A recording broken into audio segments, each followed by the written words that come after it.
Esta es la historia de una relación, de un matrimonio y finalmente un divorcio, un culebrón automovilístico que ha dejado huella en el mundo del motor y también en el mundo de los negocios. Aquí en el Informe K publicamos un vídeo sobre Renault, que es una de las principales posiciones de Baltia Global, que a su vez es el fondo de inversión que tenemos en la familia Visual junto a Renta 4, nuestro partner de confianza en este canal. Y es que amigos, durante años la industria mundial del automóvil tuvo al tándem Renault-Nissan como uno de los tres grandes grupos automovilísticos. Sin embargo, el tiempo demostró que este matrimonio fue más bien un matrimonio de conveniencia. Hoy, Renault sigue siendo el mayor accionista de Nissan, pero ahora la mayor parte de sus acciones están depositadas en un fondo ciego. Eso quiere decir que la marca francesa ha renunciado a sus derechos políticos sobre Nissan y su objetivo de ir vendiéndolas progresivamente. El objetivo final es que Renault se quede con el 15% de Nissan y que la japonesa tenga a su vez otro 15% de Renault. Por supuesto, seguirán llevándose bien, pero ya nunca será lo mismo. En cualquier caso, al compás de esta fallida historia de amor, esta empresa japonesa ha protagonizado su particular tío vivo emocional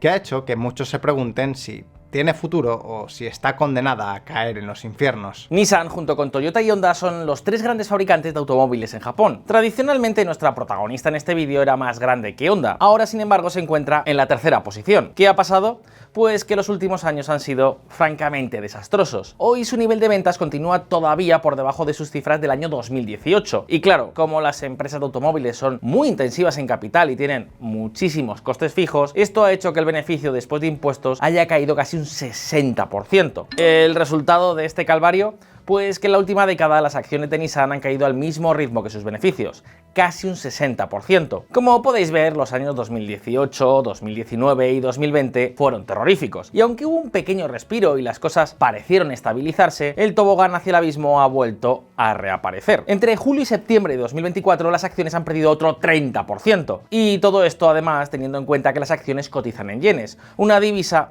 que también ha perdido valor en los últimos años. Así que si hacemos los cálculos, en dólares la sangría es bastante mayor. Si en 2018 la capitalización bursátil de Nissan era de unos 40.000 millones de dólares, hoy apenas supera los 10.000. Lo que, por cierto, ha sido uno de los grandes boquetes de Renault, porque su participación pasó de valer 18.000 millones de dólares a poco más de 4.000 en apenas 6 años. Un desastre absoluto. ¿Qué ha pasado para semejante debacle? Lo vamos a ver en este informe, pero antes vamos a empezar la historia por el principio.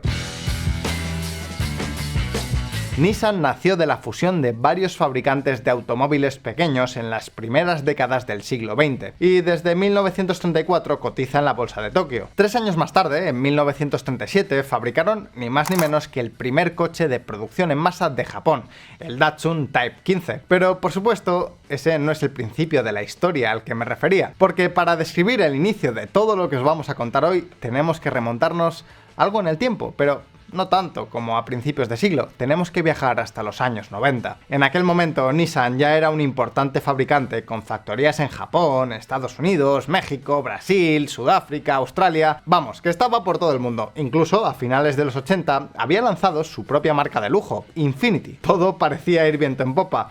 Sin embargo, pues en los años 90 todo se dio la vuelta. En 1992, Nissan comenzó a perder dinero y ya no dejó los números rojos en todo el resto de la década.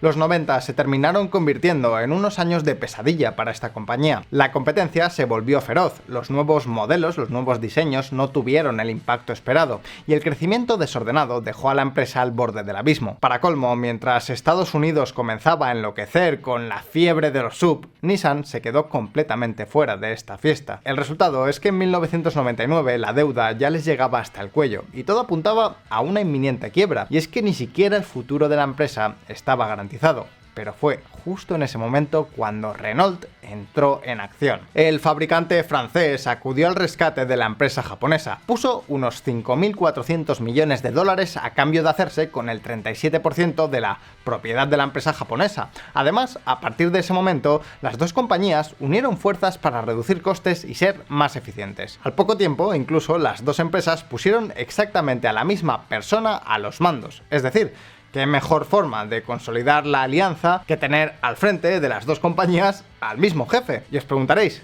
¿Quién fue el elegido? Pues un hombre cuyo nombre pronto se haría célebre en todo el mundo, Carlos Ghosn. Y si no habéis oído hablar de él, quedaos bien con su nombre, porque en un momento entenderéis por qué. El caso es que esta alianza estratégica fue un rotundo éxito. Desde su llegada a Nissan, Ghosn desde luego no perdió el tiempo. Nada más tomar el timón de la compañía, lanzó una brutal reestructuración. Hablamos de cierre de fábricas, despidos masivos, ventas de divisiones no esenciales y la creación de todo tipo de sinergias entre Renault y Nissan. Y por supuesto, también entraron en la guerra de los SUV en Estados Unidos con modelos como el Nissan Murano y el Nissan Rogue. Y el caso es que el plan funcionó. Los márgenes de beneficio mejoraron y las ventas volvieron a crecer. En solo un año de ejecución de su plan, el beneficio antes de impuestos de Nissan ascendió a 2.700 millones de dólares, cuando apenas un año antes habían perdido más de 6.000 millones. Así, Ghosn se convirtió en un modelo a seguir, todo un icono de la gestión eficaz.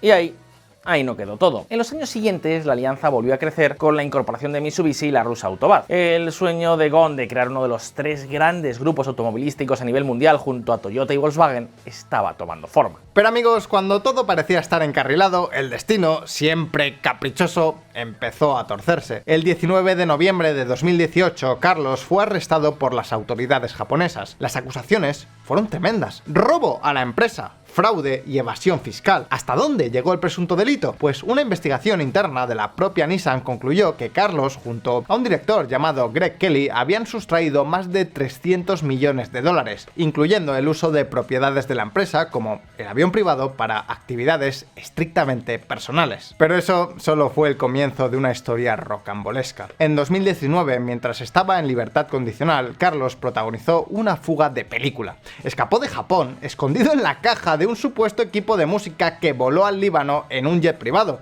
Y os preguntaréis, ¿al Líbano qué demonios pintaba ahí? Pues básicamente el Líbano es un país que no tiene convenio de extradición con Japón, así que desde entonces siempre se ha declarado inocente. Este escándalo fue un golpe devastador para una Nissan que ya empezaba a estar en la cuerda floja. Al escándalo se sumó un claro problema de rendimiento comercial. Sus coches dejaron de funcionar tan bien como antes funcionaban en China y en Estados Unidos. En el gigante asiático, las marcas locales empezaron a robar cada vez más cuota de mercado. Y en Estados Unidos, los modelos simplemente dejaron de encajar. La sociedad iba por un lado y Nissan, pues, por otro completamente contrario. Y así fue prácticamente hasta 2023, un año en el que Nissan intentó una vez más dar un giro de timón. Por un lado, anunciaron una profunda renovación de su catálogo de modelos en Estados Unidos para intentar recuperar terreno, pero por el otro se formalizó en la práctica el divorcio con Renault. A partir de ahora, estas dos empresas seguirán siendo socias, pero nunca más serán pareja. ¿Seguirán compartiendo proyectos?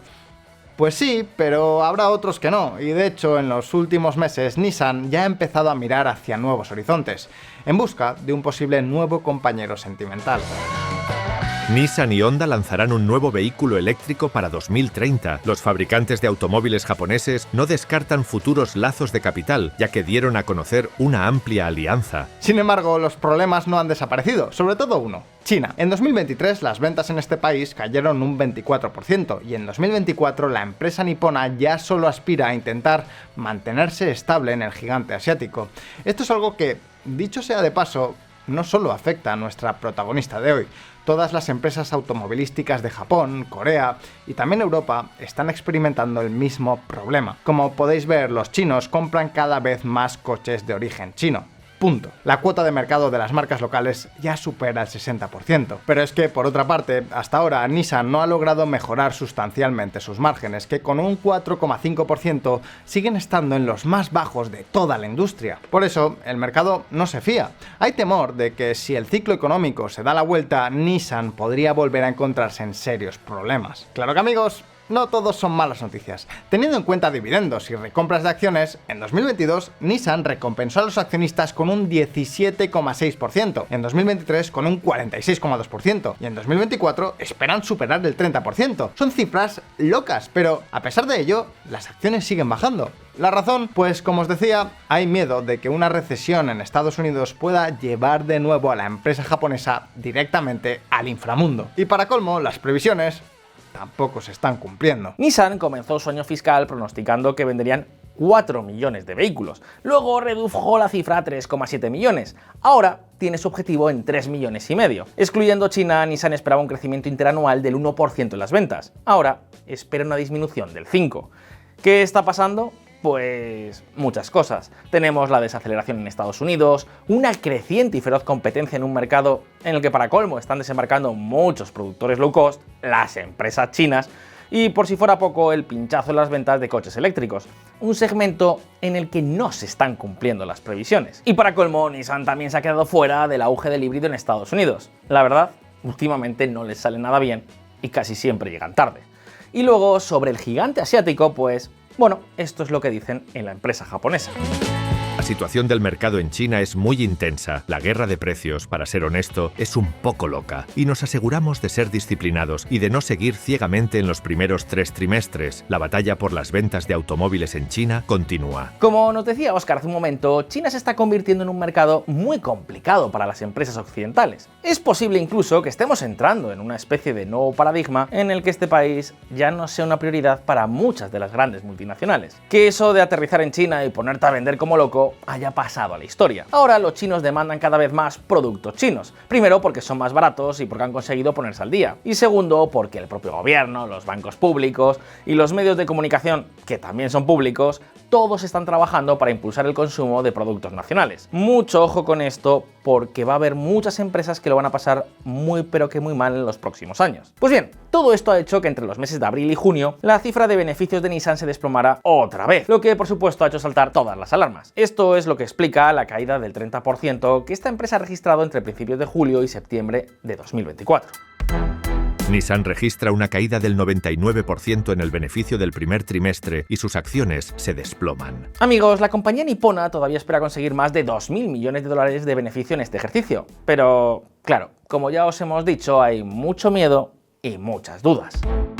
Este resultado de ganancias es bastante desalentador. Es sorprendente que el flujo de caja libre del negocio automotriz sea negativo en 300.000 millones de yenes y que solo esté generando ganancias con su negocio financiero. En otras palabras, que cuando Nissan parecía estar volviendo a despegar, ahora parece que vuelve a caer a los infiernos. Las empresas de coches son muy intensivas en capital. Esto quiere decir que tienen que vender muchísimo para hacer frente a sus costes fijos y ganar dinero. Si las ventas caen, los números rojos pueden aparecer muy rápido. Y claro, con una amenaza de recesión en Estados Unidos, con el mercado chino yendo mucho peor de lo que se esperaba, y con las dudas que existen sobre la demanda del coche eléctrico, ese no parece el momento más amable para Nissan ni para ninguna de estas compañías. Lo curioso de toda esta historia es que ahora Renault, la parte tradicionalmente pequeña de la pareja, ha superado a Nissan, incluso en valor de mercado. Mientras la empresa japonesa lucha por mantenerse a flote, parece que el viento sopla a favor de los franceses. Os lo contamos ya en este vídeo que veis por aquí. Os dejo el link en la pantalla final y también en la descripción. Y la pregunta ahora es: ¿qué pensáis que ocurrirá con Nissan? ¿Conseguirá superar el bache? ¿Creéis que las empresas de automóviles pueden ser una buena inversión? Pues no olvidéis dejarnos vuestras impresiones en los comentarios. Si este vídeo os ha resultado interesante, dadle a like y si queréis más información, no dudéis en contactar con Renta 4, nuestro partner de confianza. Muchas gracias por estar ahí y con esto damos por cerrado este nuevo Informe K.